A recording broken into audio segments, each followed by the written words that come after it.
நம்ம வாழ்க்கையின் முன்னேற்றத்திற்கு எதெல்லாம் சப்போர்ட் பண்ணுதோ அது மட்டும்தான் காதல். உன்னுடைய வாழ்க்கையை பின்னுக்கு இழுக்கிற எதுக்கு பேரும் காதல் கிடையாது.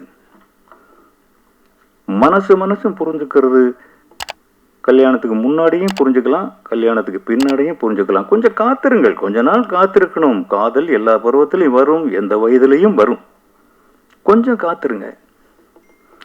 இதை சொல்லத்தான் அவர் அக்னி சிறகுகள்னு ஜான் பிரீட்டோ ஆரம்பிச்சிருக்காரு நினைக்கிறேன். நிறைய உங்களுக்கு நிறைய பொறுப்புகள் இருக்கு. நீங்க கல்வி, வேலை வாய்ப்பு, இது ரெண்டுமே முழுசா புரியாத வார்த்தைகள். கல்விங்கிறது புத்தகத்தை படிச்சா மட்டும், டிகிரி வாங்கிட்டா மட்டும் அந்த கல்வி நமக்கு கிடைச்சிடுறது இல்லை. வெறும் அந்த டிகிரியை மட்டும் வச்சுக்கிட்டு எனக்கு டிகிரி எந்த வகையிலையும் உதவி செய்யலை அப்படின்னு அவர் காமராஜர் வந்திருப்பாரா? டாக்டர் அப்துல் கலாம் இந்தியாவுடைய முதல் குடிமகனானார். அவர் அவ்வளவு படித்தவரா? இருந்தும் மாணவர்கள் பின்னாலேயே தான் சுத்தினார் அவர் வந்து. ஏன்னா இந்தியா அங்கதான் இருக்கு. நீங்க எடுத்துக்கிட்ட ஒரு முயற்சி டாக்டர் ஏபிஜே அப்துல் கலாம் அவங்க எடுத்துக்கிட்ட முயற்சி. அவர் எப்படிப்பட்ட ஞானி அப்படின்னா, எனக்கு அப்துல் கலாம்னா யாருன்னே தெரியாதுங்க. சென்னைக்கு வந்தப்போ கூட சும்மா நைட்ல அப்படியே டிவியை நோண்டிக்கிட்டு, தெரியும் அவர் ஒரு சயின்டிஸ்ட்டு. அப்போ அவரை கொண்டு போய் பிரசிடென்ட் ஆக்குறாங்க. அடப்பாவி, அவர் பாட்டில் விஞ்ஞானி நல்லா இருந்தார ஏன்டா பிரசிடென்ட் ஆக்குறீங்க? இவ்வளவுதான் அவர் மேலே நமக்கு இருந்த ஒரு அறிவு. அவரை பற்றி ஒரு குறிப்பும் தெரியாது. நைட்டு ஒரு 11 மணிக்கோ 10 மணிக்கோ சேனலை போட்டுக்கிட்டே போகிறோம். ஒரு சேனலில் போடுறான், டாக்டர் ஏபிஜே அப்துல் கலாம் அவர்கள் மரணம் அப்படின்னு. இவன் ஏதோ தமாஷா போடுறான் போல இருக்குன்னு அடுத்து போடுறான். எந்த சேனல்லையுமே வரல. ஆனால் பக்குன்னு இதயத்தில் ஒரு சுருக்குன்னு குத்துது. அவர் மேலே எனக்கு காதல் கிடையாது, மதிப்பு கிடையாது, மரியாதை கிடையாது, அவருடைய வரலாறு கூட எனக்கு தெரியாது. ஒரு அட்டாக்கிங் கொடுத்தாரு பார்த்தீங்களா, அவன்தான் தலைவன். இதுக்கப்புறம் எல்லா சேனலும் பார்க்குறேன், வர வர வர வர அந்த நியூஸ் பெருசாக போடுறாங்க. என்னை அறியாம கண்ணில் இருந்து கண்ணீர் வருது. அதுதான் தலைவன். அது மாதிரி காமராஜர், அவர் பெரும் தலைவர். இன்னைக்கு வரைக்கும் தலைவர்னு காமராஜர் மட்டும்தான். அவர் ஒருத்தர் மட்டும்தான். என் பிள்ளைகள்னு தான் அவர் சொல்லுவார். என் பசங்க படிக்கணும்டா அப்படின்னு சொன்னவர் அவர் ஒருத்தர் தான். இன்னைக்கு இருக்கிற அமைச்சர்கள், அரசியல்வாதிகள் எல்லாருக்கும் எவ்வளவு சொத்து மதிப்பு இருக்கு, காமராஜருக்கு எவ்வளவு இருந்தது? 4 கதர் வேட்டியும் 55 ரூபா பணமும் இருந்ததுன்னு சொல்லுவாங்க.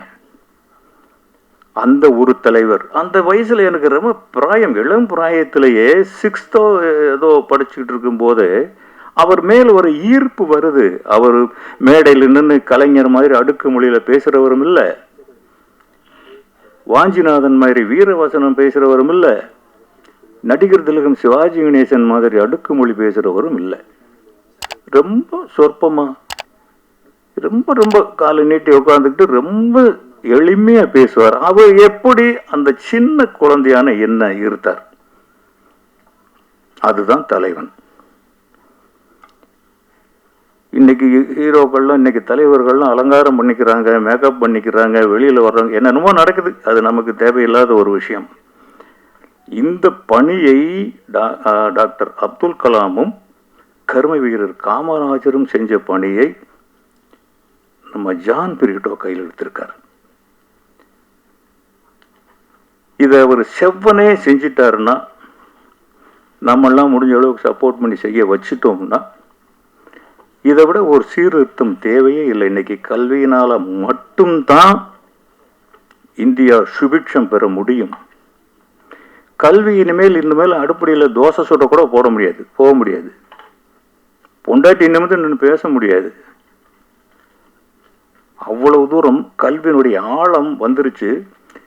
கல்வி கற்காமலே எல்லார்கிட்டையும், எல்லா தொழிலாளர்கள்கிட்டையும் கல்வி அறிவு போயிடுச்சு, அறிவு வளர்ந்துருச்சு, மீடியாக்கள் வளர்ந்துருச்சு.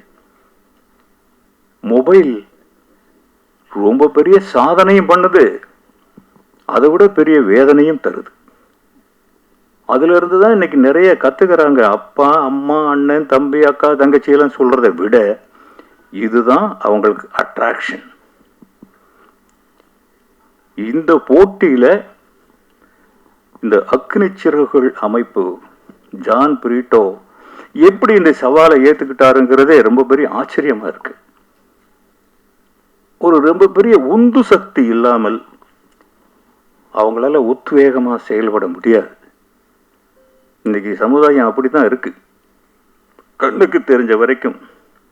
இன்னும் ஏன் ஸ்கூல் பசங்க கிட்டயே போதை கலாச்சாரம், சின்ன பசங்க 5ஆம் கிளாஸ் படிக்கிற பசங்க சரக்கு அடிக்கிறாங்கன்னு நியூஸ் வருது. பெண்கள் சமமா, அம்மா நீங்க கோச்சுக்காதீங்க, சரிக்கு சமம், நீங்களும் பெண்ணு தானோ. 2 பெண்களை வச்சுக்கிட்டு வேற வழி இல்ல, இதுதான் டைட்டில் ஆக்க போறாங்க சார். அதாவது பெண்கள் ஆண்களை மிஞ்சி சரக்கு அடிக்கிறாங்க, கடையில் போய் நின்று வாங்குறாங்க. நான் பெண்களுக்கு மட்டும் அந்த உரிமை இருக்கா இல்லையான்னு சொல்ல வரல. ஆனா தெரிஞ்சோ தெரியாமலோ தாய் நாடு, தாய் மொழி, குலதெய்வம் மாரியாத்தா காளியாத்தான்னு சாமியிலிருந்து சகலமும் பெண்களைத்தான் நம்ம வணங்குறோம். இப்பவும் வணங்குறோம், நானும் வணங்குறேன். எனக்கு என் மனைவி தான் தெய்வம். என் மனைவி விஜயலட்சுமி தான் எனக்கு கண்கண்ட தெய்வம். அவங்கள மீறி நான் ஒன்றும் செய்யவே மாட்டேன். என் பிள்ளைகளுக்கும் அப்படிதான், அம்மா தான் தெய்வம், அப்பா கிடையாது, அம்மா தான் தெய்வம்.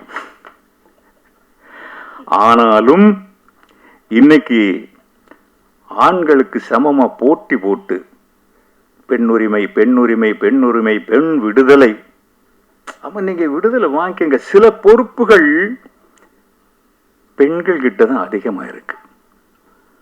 ஆம்பளைங்க செய்ய முடியாத பல சாதனைகள் பெண்கள் தான் செய்யறாங்க. ஆண்களோட பெண்களுக்கு அறிவு பலம் அதிகம், ஆண்களோட பெண்கள் கிட்ட சிக்கனம் அதிகம். நீங்க 1000 ரூபாய் சம்பளம் வாங்கி ஒரு ஆம்பளை குடும்பம் நடத்துறதுக்கும் ஒரு பொம்பளை குடும்பம் நடத்துறதுக்கும் நிறைய வித்தியாசம் இருக்கு. 2 பேர்கிட்ட ஈக்குவல் ஆளுக்கு ஒரு 10,000 கொடுத்தீங்கன்னா மாச கடைசியில் இவன் 5,000 ரூபாய் பத்தலைன்னு வருவான், அந்த அம்மா 2,000 ரூபாய் மிச்சம் வச்சிருக்குன்னு சொல்லுவா. இதுதான் பெண்கள். கொஞ்ச நேரத்துக்கு முன்னாடி சொன்ன பெண்கள் இதையும் கேட்டு பேலன்ஸ் பண்ணிக்கோங்க. அப்படிப்பட்ட பெண்கள் தடம் மாறி போகக்கூடாது. போட்டி போடுங்க. நீ என்ன உத்தியோகம் நானும் பார்ப்பேன். இன்னைக்கு ஆர்மியில பெண்கள் வந்துட்டாங்க, போலீஸ்ல பெண்கள் வந்துட்டாங்க. எல்லா அலுவலகங்கள்லையும் எல்லா ஹோட்டல்ஸ்லையும் எல்லா இடத்துலையும் ரிசப்ஷன் பெண்கள் தான் வேணும்னு கேட்கறான். ஆம்பளை எங்க இருக்கான்? இப்போ சொல்ற நீங்க எழுதி வச்சுக்கோங்க, அதிகபட்சம் 2 வருஷம் இல்லாட்டி 5 வருஷம் ஆம்பளை சமையல் வேலைக்கும் பெண்கள் சம்பாதிக்கிற வேலைக்கும் போகத்தான் போறாங்க. ஆல்மோஸ்ட் இப்பவும் அப்படிதான் இருக்குன்னு நினைக்கிறேன். இதுல நம்ம என்ன பண்றோம் அப்படின்னா, குழந்தைகளை பத்தி யாரும் கவனிக்கிறது இல்லை.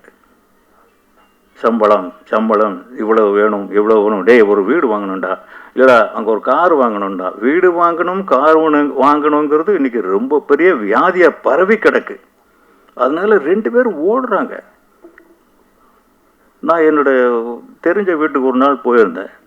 அங்க ஒரு குழந்தை தூங்கிக்கிட்டு இருந்தது. மத்தியானத்துல தூங்கி எந்திரிக்கிறது. அந்த தூக்க கலக்கத்துல பொதுவா குழந்தைங்க யாரை தேடும்? அம்மான்னு சொல்லும், அம்மான்னு தான் சொல்லும், வேற எதுவும் சொல்லாது. அந்த பொண்ணு சர்வன்ட் பேரை சொல்லி கூப்பிடுறா, ஈஸ்வரி. அம்மா பேரை சொல்லல. ஏன்னா அந்த குழந்தைய பால் கொடுக்கறதுல இருந்து, பால் கொடுக்கறதுன்னா தப்பா நினைச்சிடாதீங்க, புட்டி பால், தாய்ப்பால் தான் இன்னைக்கு யாரும் கொடுக்கறது இல்லையா? கொடுப்பாங்க, யாராவது ஒருத்தர் 2 பேர் தெரியாம கொடுப்பாங்க. பால் கொடுக்கறதுல இருந்து சோறு ஊட்டுறதுல இருந்து சர்வன்ட்ஸ் தான் பார்க்குறாங்க. வேலைக்காரிகள் தான் இன்னைக்கு பிள்ளைங்களை வளர்க்குறாங்க. தாய் வளர்க்காத குழந்தை என்னைக்குமே 100% ஆரோக்கியமா வளராது. ஒரு அம்மா கேர் எடுக்கிற மாதிரி எடுப்பாளா? எங்கள் அம்மா மிட் நைட்டு 2 மணிக்கு என் வயிற்றை தடவி பார்ப்பாங்க. அப்புறம் எங்கேயோ போவாங்க. போய் ஏதோ கடையில் வாங்கிட்டு வந்து எந்திரா என்னம்மா இந்நேரத்தில் எழுப்புற? இல்லைடா அவன் பாரு உள்ள குடேர்னு கிடக்கு, இதை சாப்பிட்டுட்டு போடு. இல்லைம்மா நான் சாப்பிட்டு தானே படுத்தேன். சாப்பிட்றா. அது தாய். வேலைக்காரி செய்வாளா? செய்ய மாட்டா. கிரிமினல்ஸ் அதிகமாக உற்பத்தி ஆகிறது தாய் வளர்க்காத பிள்ளைங்க கிட்ட இருந்து தான். தீய செயல்கள் அதிகமாக உற்பத்தி ஆகிறது அம்மா அப்பா பாதுகாப்பில் இல்லாத குழந்தைகள் தான். தவறுகள் நிறைய செய்கிறது அம்மா அப்பா ஆதரவு இல்லாத குழந்தைகள் தான். ஆனால் இன்னைக்கு நீங்கள்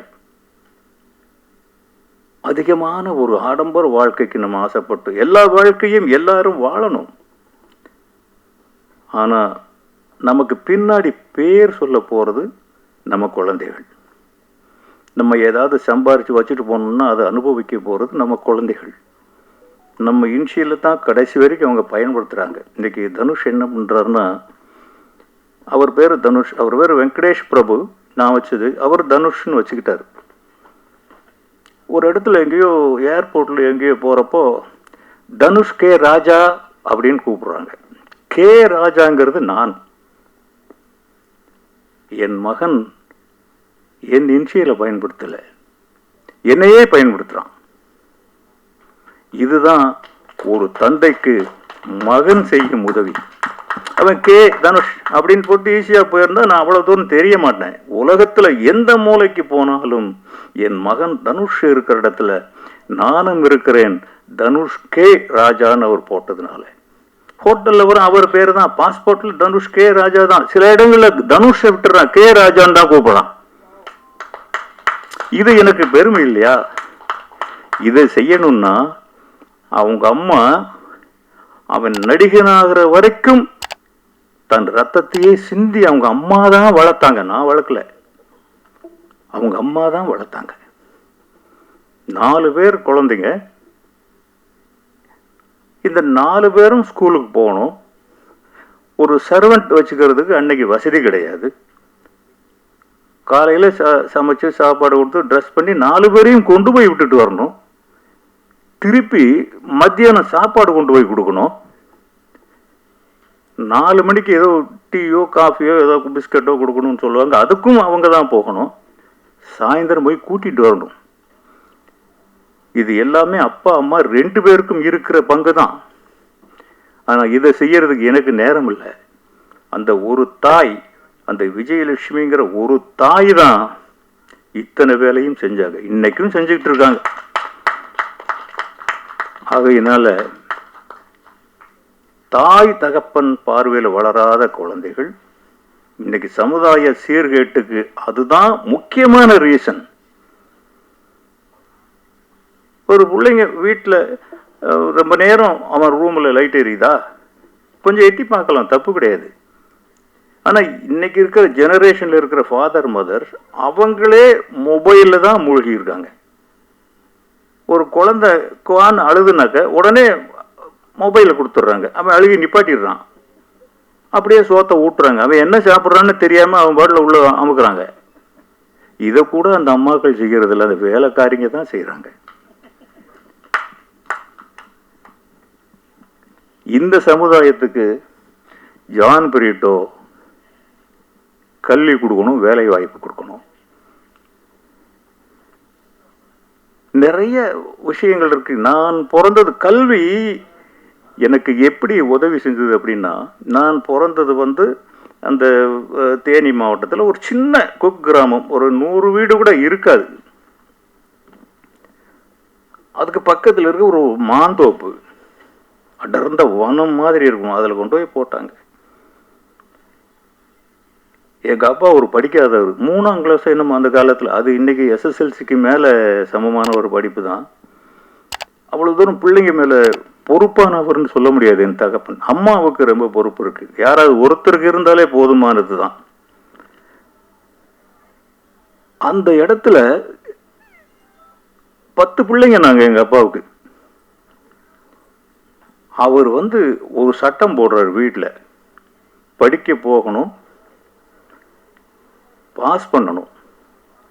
படிக்க போகலைன்னாலோ ஃபெயில் ஆயிட்டாலோ வீட்டில் மாடு நிறைய இருக்கும், மாடு மேய்க்கணும், விவசாய வேலை பார்க்கணும். மன்னிப்பெல்லாம் கிடையாது, மன்னிப்பெல்லாம் கிடையாது. அந்த ஒரு சட்டம், ஐயையோ மாடு மேய்க்க போகணுமே, ஐயையோ மம்புட்டி பிடிச்சி வெட்டணுமேன்ட்டு தான் பயந்துக்கிட்டு ஸ்கூலுக்கு போனோம். இன்னைக்கு இங்கே வந்து நிற்கிறேன் நான். அந்த அப்பா, ஒரு படிக்காத ஒரு அப்பா அந்த சட்டம் போடலைன்னா, அதுக்கு மேலே ஆசிரியர்கள், இன்னைக்கு ஆசிரியர்களே அடிக்கிற அளவுக்கு பிள்ளைங்க வளர்ந்தாச்சு.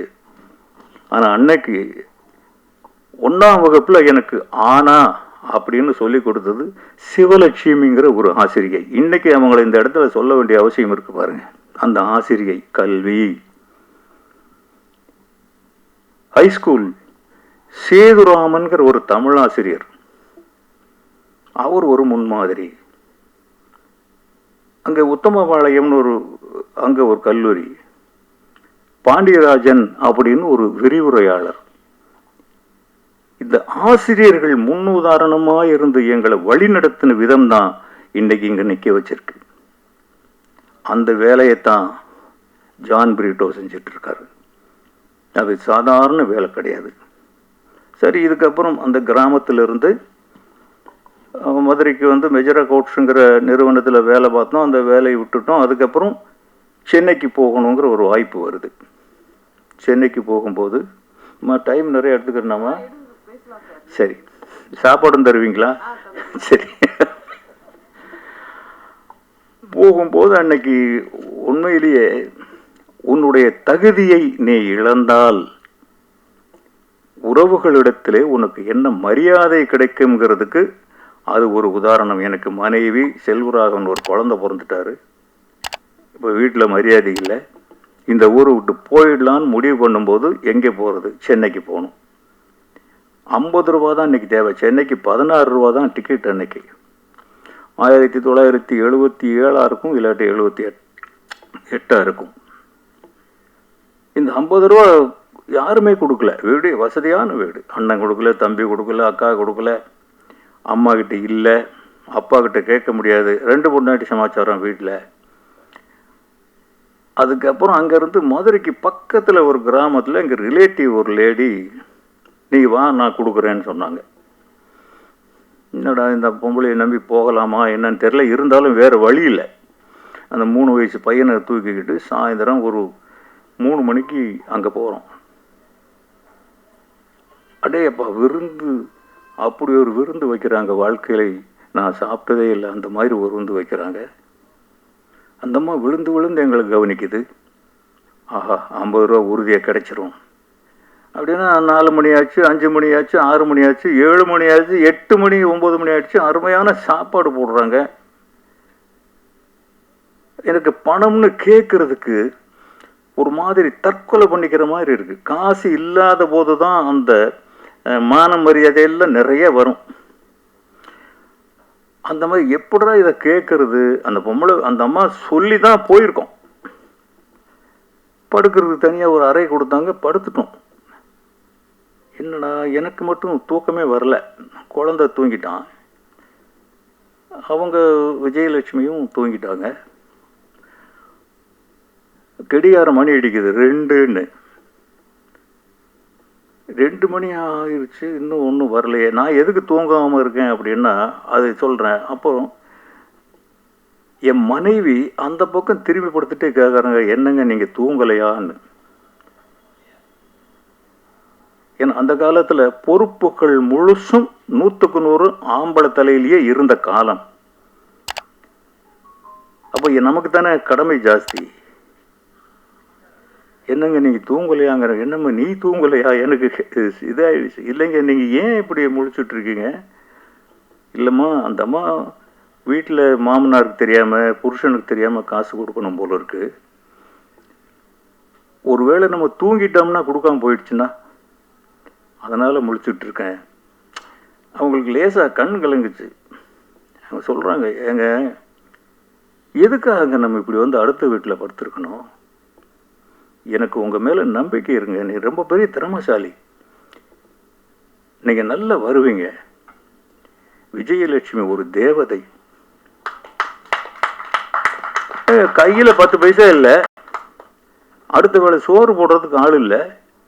அந்த அம்மாவுக்கு எங்கேருந்து அந்த தைரியம் வருது? நீ ரொம்ப புத்திசாலி, நீ ரொம்ப நல்லா வருவன்னா எங்கேருந்து வருதுங்களா? அப்படியே வந்துருந்தோம். காலையில் பொழுது விடிஞ்சிருச்சு. விடிஞ்ச உடனே என்ன ஒரு நிலைமையை பாருங்க. நளன் தமயந்திக்கு வந்த நிலைமை அது. அந்த நிலைமையில் அங்கே ஏன் படுத்திருந்தேன், ஏன் கிளம்புனேன், எதுக்கு சென்னைக்கு போகணுங்கிறதுக்கு ஒரே சிந்தனை எனக்கு பலம் கொடுத்தது என் அப்பன் எனக்கு கொடுத்த கல்வி. அந்த படிப்பு மட்டும் இல்லைன்னா அந்த மாந்தோப்புக்குள்ள இந்த காஞ்ச சருகுகளுக்குள்ளேயும் காஞ்சு போன ஓடை மணலுக்குள்ளேயும் அந்த முள்ளுக்காட்டிலையுமே முடங்கி இருப்பேன் நான். அன்னைக்கு கிளம்புனதுக்கு ஒரே காரணம், கல்விங்கிற 3வது கண் ஒன்று எனக்கு வழி காட்டுக்கிட்டே இருக்கு. இங்கே இருக்காத, நீ போயிடு. அதுக்காக கிராமத்தை விட்டு ஓடி போயிடுங்கிற நோக்கம் இல்லை. அந்த நிலைமையிலையும் எனக்கு துணையாக இருந்தது அந்த எஜுகேஷன் தான். கொஞ்சம்தான் செகண்ட் இயர் பிஏக்கு மேலே பண்ண முடியல. அந்த பாழா போன காதல் கெடுத்துருச்சு. அதுக்கப்புறம் என்னை மாற்றியது அந்த விஜயலட்சுமி தான். ஏன்னு தெரியாது. அவங்க எனக்கு பணம் கொண்டு வரல, ஒன்றும் கொண்டு வரல. அந்த முகத்திலிருந்து வந்த ஒரு ஒளி, ஒரு ஞானம் என்னை மாற்றி ஒரு காட்டு மிராண்டியை மனுஷனை மாத்துச்சு. நம்மளா அந்த முடிவை எடுத்துக்கணும். ஒரு ஆணும் பெண்ணும் இப்படி நினைச்சிட்டா, இன்னைக்கு எப்படி நினைக்கிறாங்களா? மனைவி ஒரு இடத்துல வாழ்றா, கணவன் ஒரு இடத்துல வாழ்றான், குழந்தை எங்கேயோ தனியா வாழுது. இன்னைக்கு நிறைய குடும்பங்கள்ல இதுதான். கல்யாணங்களுக்கு நிக்கிற வரிசையை விட டைவோர்ஸுக்கு நிக்கிற வரிசை தான் அதிகம். அந்த கோர்ட்டு தான் அதிகமா இருக்கு.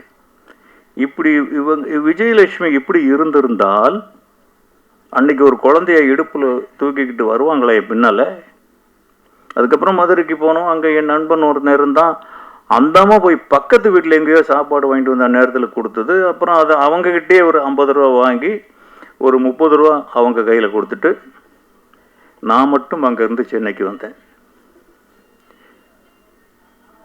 அந்த சென்னைக்கு வந்த உடனே அன்னைக்கெல்லாம் வேலை வாய்ப்புங்கிறது, இன்னைக்கு அவர் சொல்றாரு ஈஸியா, ஜான் பிரிட்டோ வேலை வாய்ப்பும் அப்படின்னு.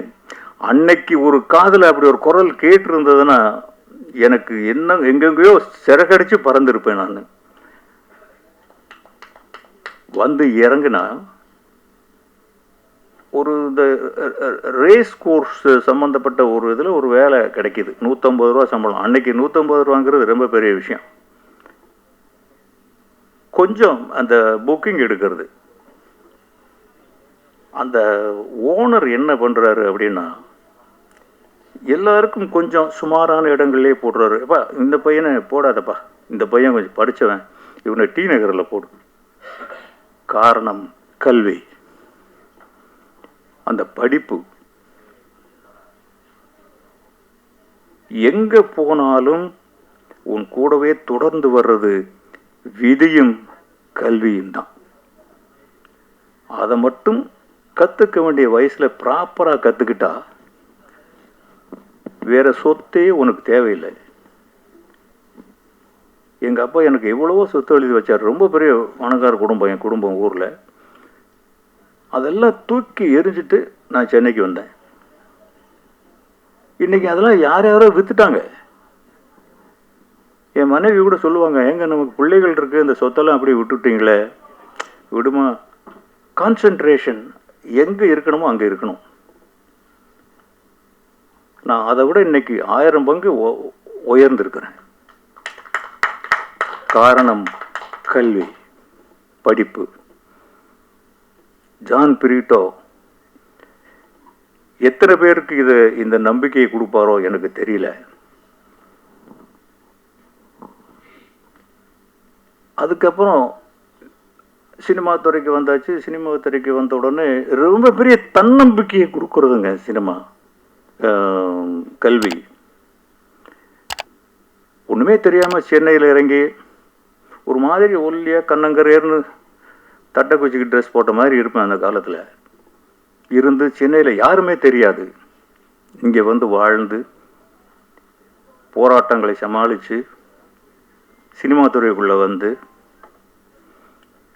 இயக்குனராகி இந்த எல்லா இடத்துலையுமே என்னுடைய அனுபவங்களை விட, நான் சேகரித்த அனுபவங்களை விட என் கல்விதான் எனக்கு ஒரு கண்ணாக இருந்து வழிகாட்டுச்சு.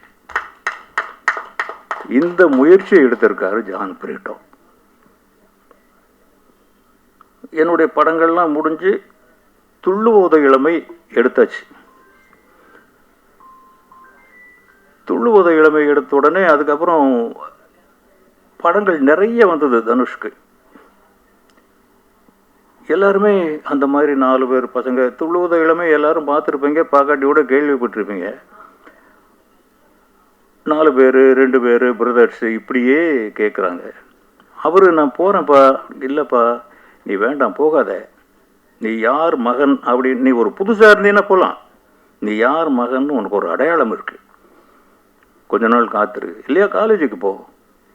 அவர் பெட்டிஷன்லாம் போட்டுட்டாரு, அப்ளிகேஷன் போட்டார். இல்லைப்பா இந்த காலேஜ் எந்த காலேஜெல்லாம் செலக்ட் பண்ணுறோம் நாங்கள்.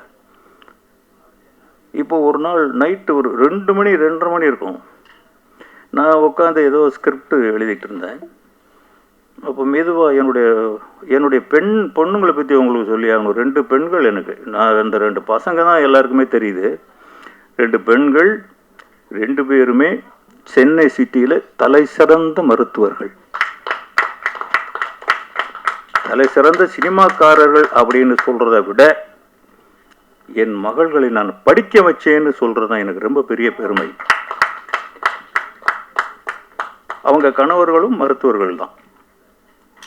அதில் அந்த 2வது பொண்ணு வருது, அவங்க கைனகாலஜிஸ்ட். அப்போவே அவள் தான் 2nd இயரோ 3rd இயரோ ஏதோ. மெதுவாக பதுங்கி கிட்ட வர்றாங்க. நான் என்னம்மா இந்நேரத்தில் வர்றேன்? இல்லைப்பா உங்ககிட்ட கொஞ்சம் பேசணும். என்ன பேச போகிற இந்நேரத்தில்? இல்லை செல்வா அண்ணா ஒரு கதை சொன்னால், அவர் யார்கிட்டையும் ஒர்க் பண்ணல. அவர் பண்ணது ரொம்ப பெரிய கூத்து. அவர் வந்து மெக்கானிக்கல் இன்ஜினியர், கோல்டு மெடலிஸ்ட். அவர் என்ன பண்ணாருன்னா 2nd இயர் படிக்கும் போதே ஒரு நாள் வேகமாக வந்து அப்படி புக்கு அப்படி தூக்கி எறிஞ்சார். அப்படியே ஹாயா சோஃபாவில் போய் உட்காந்தாரு. அம்மா காஃபி அப்படின்னா எனக்கு அவனுடைய ஆட்டிடியூடு வேறு மாதிரி இருந்தது. என்னப்பா ஒரு மாதிரியாக இருக்க? இல்லைப்பா இனிமேல் நோ காலேஜ். பக்குங்குது. என்னடா இவன் அந்த அந்த அந்த என்ஜினியரிங் சீட்டு வாங்கிறதுக்கு தவம் இருந்திருக்கும். சினிமாவிலோடு அவ்வளோ கஷ்டப்படல நான். அந்த ஒரு என்ஜினியரை வேண்டாங்கிறான். ஏன்பா இனிமேல் என்ன பண்ண போற? அவன சினிமாவா? அப்புறம் என்னமோ நான் ரொம்ப கோவக்காரன். எனக்கு அன்றைக்கு கோவம் வரல. கொஞ்சம் அப்படியே கண்ட்ரோல் பண்ணிட்டு, பையன் வேறு மாதிரி இருக்கான், கேட்கணும். எதுக்குப்பா சினிமா? இல்லைப்பா எனக்கு மைண்டில் அதுதான் இருக்குது, படிப்பில் கான்சன்ட்ரேஷன் இல்லை.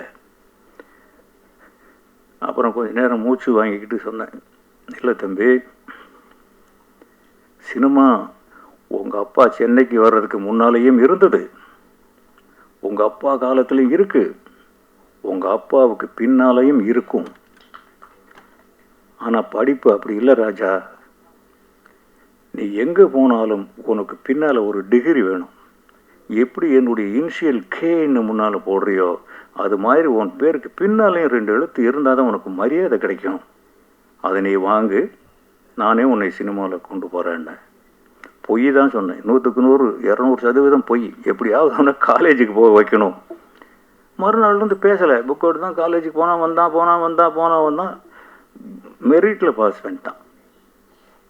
அதே மாதிரி தான் வந்தான். டாடி அதுக்கு முன்னாடி அவர் அமெரிக்காவுக்கு அனுப்புறதுக்கான ஒரு வேலையை செஞ்சு வச்சுருந்தேன். நான் அங்கே போய் அந்த டெக்ஸ்டைலில் படிச்சுட்டு அங்கேயே சினிமாவும் படிக்கிற மாதிரி. டெக்ஸ்டைல் மட்டும் படினா போக மாட்டான்னு எனக்கு தெரியும். இப்படி ஒன்றே சேர்த்து அனுப்பலான்னு சொல்லி சொன்னேன். ஓ, என்னை நாடு கடத்துறதுன்னு பிளான் பண்ணிட்டீங்களா? அதெல்லாம் நடக்காது. நீங்கள் சொன்னீங்கல்ல, டிகிரி வாங்கிட்டு வந்து கொடுத்துட்டேன். எனக்கு என்ன சொன்னீங்க? நீங்கள் சினிமாவில் சேர்த்து விட்றேன்னு. நீங்கள் இப்போ நீங்கள் சொன்னதை செய்யுங்க. இப்படி அவர் இப்போ தான் என் மகள் வந்து அண்ணன் ஒரு கதை வச்சுருக்கான். எனக்கு துள்ளுவதோ இளமைக்கு அப்புறம் இந்த பையனை என்ன பண்ணுறதுன்னு தெரில. அவன் ஹாலிடேஸில் முடிக்க வேண்டிய படம் பல ஹாலிடேஸ் போயிடுச்சு, ஸ்கூல் டேஸ் போயிடுச்சு, எஜுகேஷனே போயிடுச்சு தனுஷ்க்கு. அவன் அதுலேயே அழறான். நல்லா படிக்கிற பையன். அந்த கதையை என்னம்மா பண்ணணும் அப்படின்னு நீங்கள் கேளுங்க. நீங்கள் கேட்பீங்களா?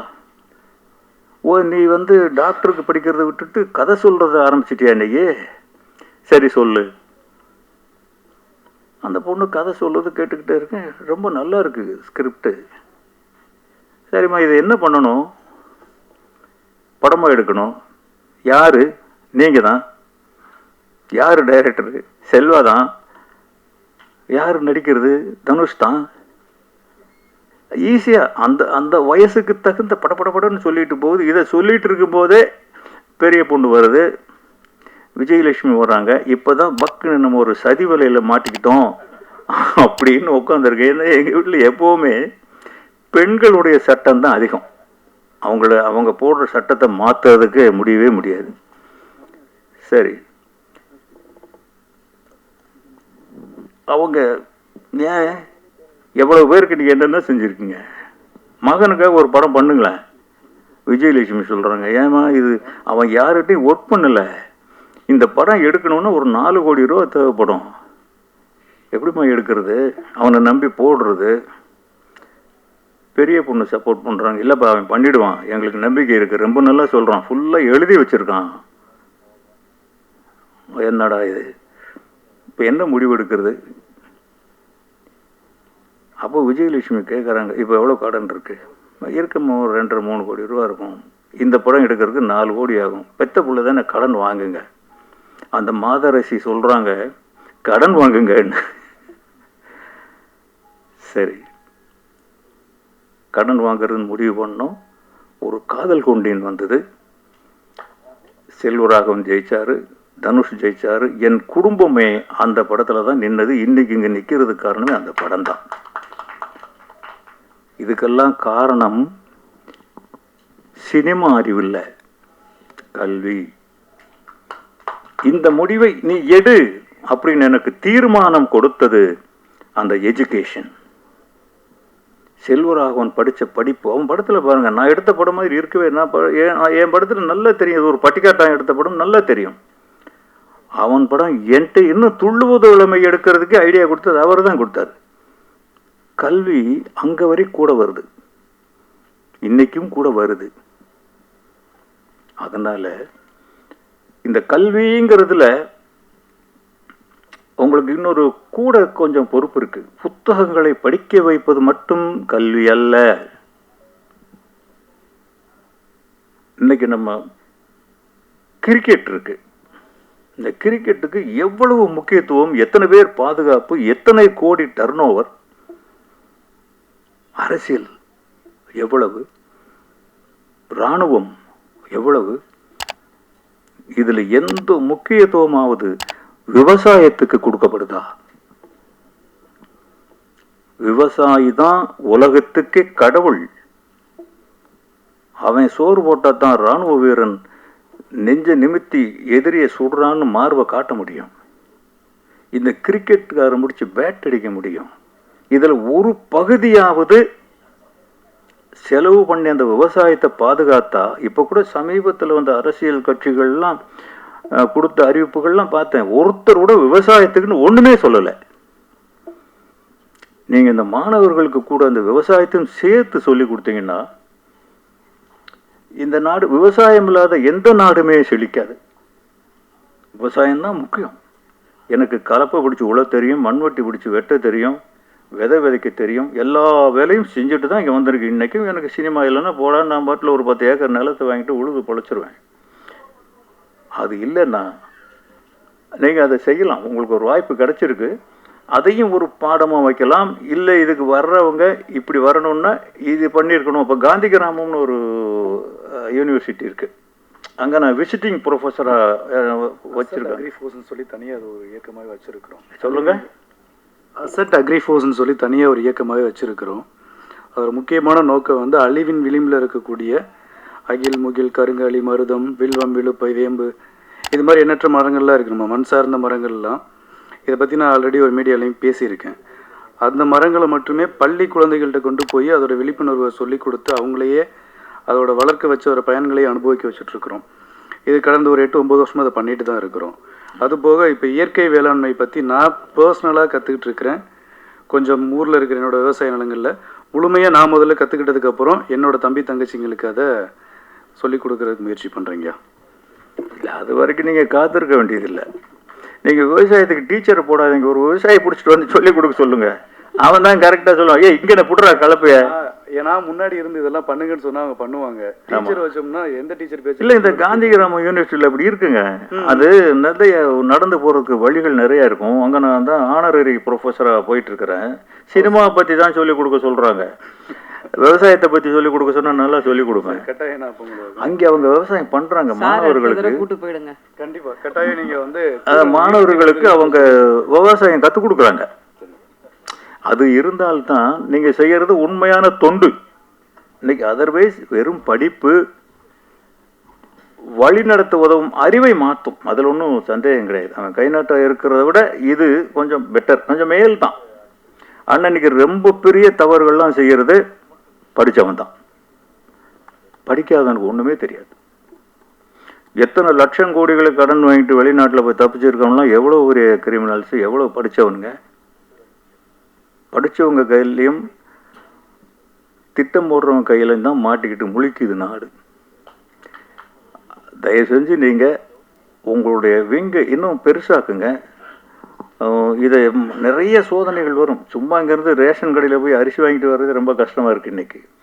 இந்த பசங்களை அந்த போதை கலாச்சாரத்திலிருந்து காப்பாற்றுறது தான் நம்ம எல்லாருக்கும் தாய், தகப்பன், ஆசிரியர், ஆசிரியைகள் எல்லாருக்குமே அதுதான் முதல் கடமையாக இருக்கணும். அதனால் கற்பொழிப்பு கலாச்சாரம் இதெல்லாம் மாறணும்னா எஜுகேஷன். இன்னும் ஒரு 1000 பிரீட்டோக்கள் வரணும், அக்னிச்சிறகுகள் வரணும். ஜான் பிரீட்டோ இன்னும் நல்லா வளர்ந்து ரொம்ப பெருசாக சாதிக்கணும். அவர் இன்னும் நிறைய விழாக்கள் நடத்தி நம்மெல்லாம் அதில் போய் கலந்துக்கணும். நம்ம ஆதரவுகள் என்னைக்கும் அவருக்கு இருக்கு. நன்றி, வணக்கம். சார், அநேகமாக இந்த மேடையில் தான் நீங்கள் நிறைய வாழ்க்கை பற்றிலாம் பேசியிருக்கீங்க. அதுக்கு வந்து ரொம்ப நன்றி சொல்லணும். ஒரே ஒரு கேள்வி சார் உங்ககிட்ட. இந்த போயஸ் கார்டனுக்கும் இந்த அரசியலுக்கும் மிகப்பெரிய தொடர்பு இருக்கு. ஒரு பவர்ஃபுல்லான ஒரு இடம் சென்னையிலன்னு சொல்லலாம். நிறைய அரசியல் பிறந்திருக்கு. உங்க குடும்பத்துல சென்னையிலேயே பவர்ஃபுல்லான இடம் கோபாலபுரம் தான். இப்ப இல்லையா? இல்ல, இப்பவும் இருக்கு. கோபாலபுரம் அங்கதான் இருக்கு, கலைஞர் அங்கதான் வாழ்ந்தார். ஒளி பிறந்த இடம். இப்ப எங்க அவர் இப்போ போயஸ் கார்டனுக்கு அவரும் வந்துட்டார் போல் இருக்க. இளைய தளபதி வந்துட்டார் நினைக்கிறேன். வரப்போறார். வரட்டும், நல்லா இருக்கட்டும். நமக்கு அரசியல் வேண்டாம். உங்க குடும்பத்தில இருந்து யாரும் எதிர்காலத்துல அரசியலுக்கு வரதுக்கு வாய்ப்பு வரலாமா? இது வேணான்னு சொல்றதுக்கு நம்ம யாரு? இல்ல வந்தா நல்லா வரமாட்டாங்கன்னு கணிக்கிறதுக்கு நம்ம யாரு? வரலாம், நம்ம வர முடியாது, வயசு போயிடுச்சு. என் மகன்கள் வரலாம், பேரன்கள் வரலாம். தனுஷார் வருவாங்களா? அதான் அது எனக்கு தெரியாதுமா, நான் சொல்ல முடியாது.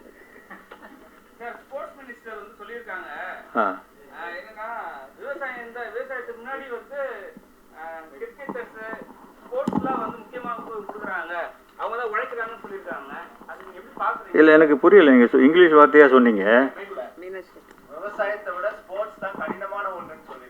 ஆமா, அப்படி நான் சொல்ல வரல. ஸ்போர்ட்ஸ் தப்புன்னு நான் சொல்ல வரலங்க. இல்ல சார், அவரு சொல்லியிருக்காரு. ஸ்போர்ட்ஸ் மினிஸ்டர் சொல்லியிருக்காரு.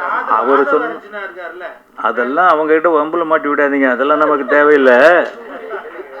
ஸ்போர்ட்ஸை விட விவசாயம் தான் நம்பர் 1. விவசாயம் தான் ஜீவநாடி, உயிர் நாடி. சோறு திங்கலன்னா எவன் ஏன் உயிரோடு இருக்க முடியும்? சோறு தின்னா தானே ஸ்போர்ட்ஸுக்கு போக முடியும். எப்படி போக முடியும் ஸ்போர்ட்ஸுக்கு? அதுதான் ரொம்ப முக்கியம். அவர் ஸ்போர்ட்ஸ் இருக்கணுங்கிறது ஒரு நாட்டை கட்டமைக்கிறது, இளைஞர்களை கட்டமைக்கிறது. விவசாயம் அப்படி கிடைக்காது. விவசாயம் உயிர்களை காப்பாற்றுறது. எல்லா ஜீவராசிகளுக்கும் விவசாயம் வேணும். ஆடு மாடெல்லாம் ஸ்போர்ட்ஸுக்கு போகுதா? ஆடு மாட்டுக்கும் வேணும்ல. அதனால விவசாயத்தோட எதையும் கம்பேர் பண்ணாதீங்க. விவசாயம்தான் உயிர் நாடி. விவசாயம் இல்லாத நாடு எதுவுமே உருப்படாது. இப்போ நம்ம ஊரில் பாருங்க, இந்த ரியல் எஸ்டேட் தான் நடக்குது, விவசாயம் நடக்கல. எவனுக்கும் உழ தெரியல. இவங்க இலவசம் இலவசம் இலவசம் இலவசம் இலவசம் இலவசமாக பொண்டாட்டி வெட்டி வைப்போம்னு சொல்லலை. இன்னைக்கு அதையும் சொல்லிட்டாங்கன்னு வைங்களேன், எவனுமே வேலைக்கு வர்றது இல்லையா? விவசாயம் பண்றதுக்கு ஆளுங்களே இல்லை. சொல்லுங்க சொல்லுங்க. மைக்கு சார் இதை மாட்டி விட போறாங்க சார். இல்லை இல்லை சார், சினிமா தான். இந்தியாவில் வந்து ராஜ் கபூர், ரிஷி கபூர் அவங்கெல்லாம் 3 தலைமுறையாக நடிக்க வந்துட்டாங்க. ஆமாம். இங்கேயும் வந்து சிவாஜி சார், பிரபு சார், விக்ரம் பிரபு சார் வந்துட்டாங்க. தெலுங்குலையும் நாகார்ஜுனா, அவர் பையன் அகில் வரைக்கும் வந்துட்டார். உங்க பேரன் வந்து நல்ல இப்ப நல்ல பெருசா இதா இருக்கா. தனுஷ் சார் 2 பையன். அப்ப பெருமைப்பட வேண்டியது தானே. அவங்க வரிசையில நானும் வந்துட்டேனே. நடிக்க வர போறாங்களா? ஒரு டைரக்ஷன்ல ஏதாவது வாய்ப்பு இருக்கா? யாருக்கு? உங்க பேரனுக்கு சார். அவன் 3வது படம் பண்ணிட்டானே. யாரு நீங்க? யாத்ராவை சொல்றீங்க? வருவாரு. அதுல இந்த வீட்டுல இன்னும் 4-5 பேருக்கு வாய்ப்பு இருக்குங்க. ஒருத்தர் வந்துட்டார், அவர் என் மகளோட பையன் பவிஷ்ங்கிறவர். அவர் இப்போ 5வது கூட பண்ணிட்டு இருக்காரு. ஆமா, அப்படி வருது. அது நிறைய பேருக்கு வருது. இவர் யாத்ரா வருவார், லிங்கா வருவார். இன்னொருத்தன் இப்போவே அசிஸ்டன்ட் டைரக்டரை ஒர்க் பண்ணிட்டு இருக்கிறான், அவன் டைரக்டர் ஆவான். அவ்வளோதான். இங்கே சாப்பிட்டுட்டு எங்கே போய் வேலை செய்கிறது? ஓகே, நன்றி, வணக்கம்.